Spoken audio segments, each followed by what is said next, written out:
यहां जो आप कर्म कर रहे हैं वो आपको भोगने पड़ेंगे, अच्छे या बुरे।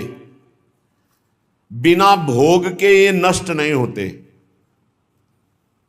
एकमात्र उपाय है, जैसे आपको वकीलों के द्वारा प्रमाणित कर दिया गया कि यहां के वकील है चित्रगुप्त, पूरी सीन सहित आपकी चेष्टाओं को अंकित किया जाता है, वो आपके मन में है, आगे प्रसंग आएगा। और जज हैं यमराज, धर्मराज जी, और दंड अधिकारी हैं यमदूत, और दंड विधान जहां होता है उसे कहते हैं नरक।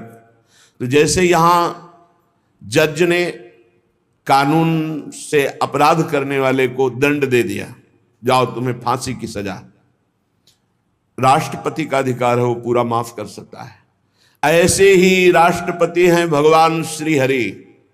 अहम त्वाम सर्व पापेभ्यो मोक्षयिष्यामि मा शुचा। अगर शुभ अशुभ कर्मों से बचना चाहते हो तो एकमात्र उपाय भगवान की शरण में होकर नाम जप करो, अन्यथा अवश्यमेव भोक्तव्यम कृतम कर्म शुभाशुभम।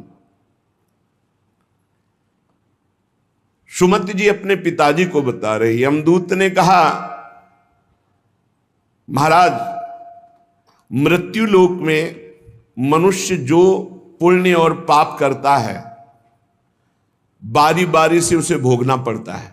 बहुत ध्यान से सुनोगे तो आपको बड़ी सावधानी प्राप्त हो जाएगी। जो छोटी मोटी गलतियां आप हंसी खेल में करते हैं वो भी आपको दंड भोगना पड़ेगा। ये पाप और पुण्य बिना भोगे नष्ट नहीं होते कि आपने पाप कर दिया और दान दे दिया तो वो पाप कट गया, ऐसा नहीं है। पुण्य का अलग विभाग होगा, पाप का अलग विभाग होगा। अगर काट सकते हैं तो सिर्फ भगवान काट सकते हैं, भगवान का भजन काट सकता है, दूसरा नहीं। लाखों जन्मों में जो तुमने पाप और पुण्य किया है, जो एकत्रित है, उसका नाम है संचित कर्म। संचित पाप और पुण्य, और उससे जब मनुष्य शरीर मिलता है या जो शरीर मिलता है उससे जो हिसाब निकाल करके कुछ पुण्य और कुछ पाप, उसे प्रारब्ध भोग कहते हैं। फिर यहां कर जो नवीन कर्म किया जाता है उसे क्रियमाण कहते हैं।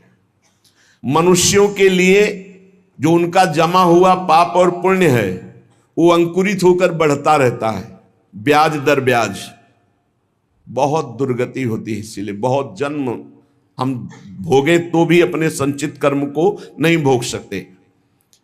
जैसे बीज मिट्टी और जल की आकांक्षा करता है तभी वो उत्तम वृक्ष रूप धारण करता है, ऐसे ही पाप और पुण्य उसे प्रेरित करके पुनः पाप करवाता है, प्रेरित करके पुण्य पुनः पुण्य करवाता है। अगर पाप कर्म में रहती है तो पाप पर पाप, पाप पर पाप, और ये एकत्रित होकर वृक्ष रूप होकर समय स्थान वो निश्चित करेगा।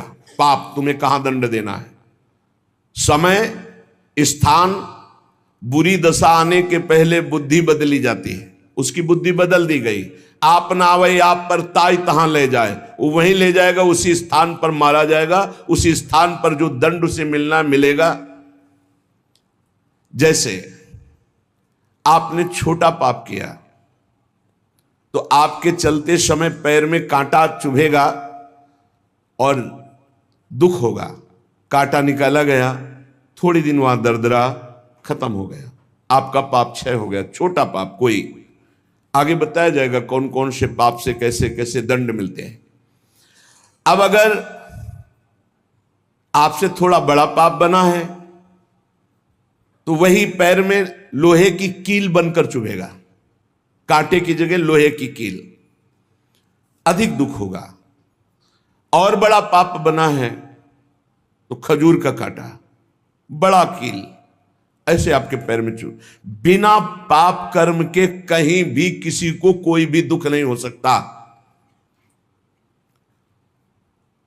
सिर में दर्द होना, आजीवन पूरे जीवन सिर का रोग हो गया कि वो दर्द ही होगा 2-4 दिन में, 10 दिन में, पाप का कारण। अपथ्य भोजन, सर्दी सहन न होना, गर्मी सहन न होना, हर समय हृदय जलते रहना, पाप का लक्षण। भिन्न भिन्न पाप भिन्न भिन्न प्रकार के दुख देते हैं दीर्घ काल तक।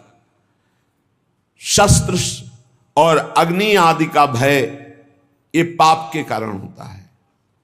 अनेक जन्मों के संचित पाप, कोई इसी जन्म के केवल नहीं है, वो केवल मंडराते रहते हैं आकाश में दंड देने के लिए, समय इंतजार करते हैं।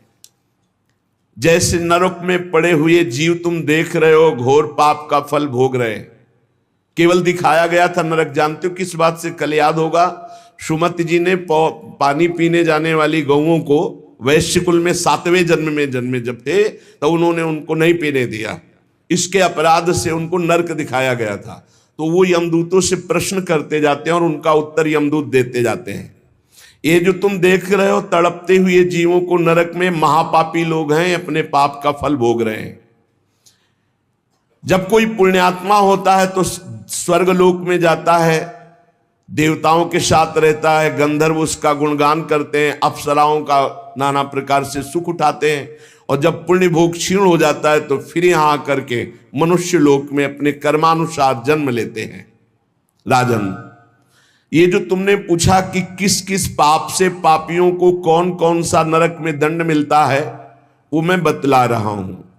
जो नीच मनुष्य कामना और लोभ के वशीभूत होकर दूषित दृष्टि से हर स्त्री को भोग भाव से देखता है, जिसको देखता है बस काम भाव से देखता है। बोले जो दुष्ट दूषित भाव से माताओं बहनों को भोग दृष्टि से देखता है, तो यहां बड़ी बड़ी चोंच वाले वज्र के समान, जिनकी चोंच ऐसे गिद्ध बार बार हजारों वर्ष उनकी आंखों को नोचते और खाते रहते हैं। वो आंखें बार बार होती रहती हैं, बार बार निकालते। यही वहां है कि मरना नहीं है।